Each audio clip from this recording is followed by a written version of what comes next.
कतबो घुमबे, हे दिल्ली बम्बई कतबो घुमबे, मिलत नहीं कतो एहन ठाम। स्वर्गो सँ सुंदर मिथिला छे,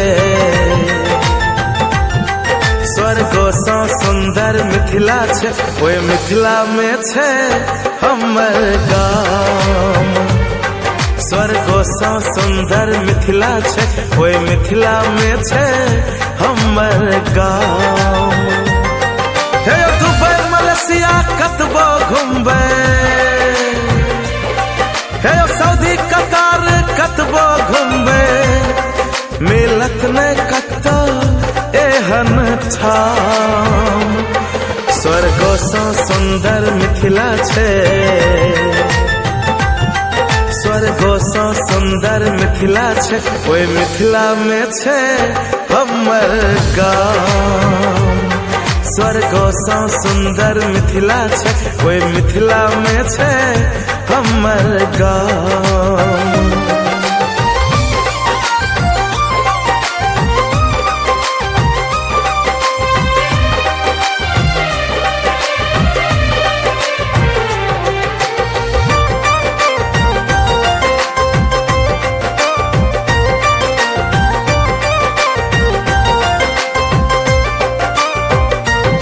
जता विद्यापति केर गाम यो, जता जानकी जनकपुर धाम यो।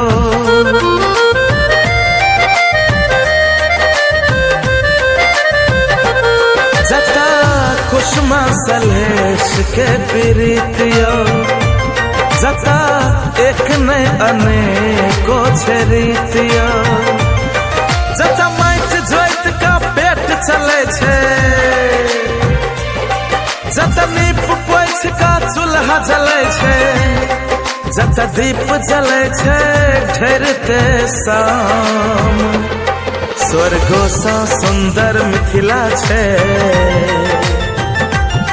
स्वर्गो सँ सुंदर मिथिला छे, ओए मिथिला में छे हमर गाम।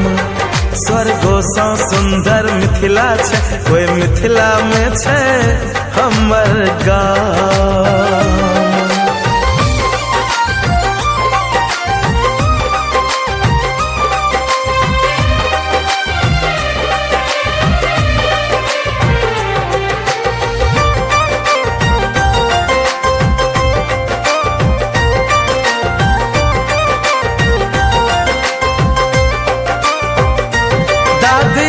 गोनू झा के खिस्सा सुनावे, दादा कन्हा पलक के घुमावे।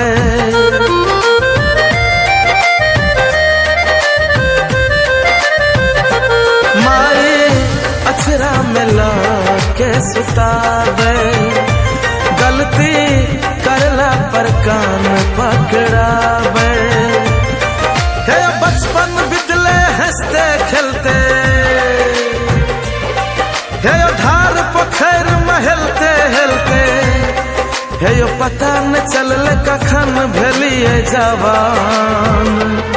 स्वर्गो सँ सुंदर मिथिला छे, स्वर्गो सँ सुंदर मिथिला छे, ओए मिथिला में छे हमर गाम। स्वर्गो सँ सुंदर मिथिला छे, ओए मिथिला में छे हमर गाम। जय मिथिला।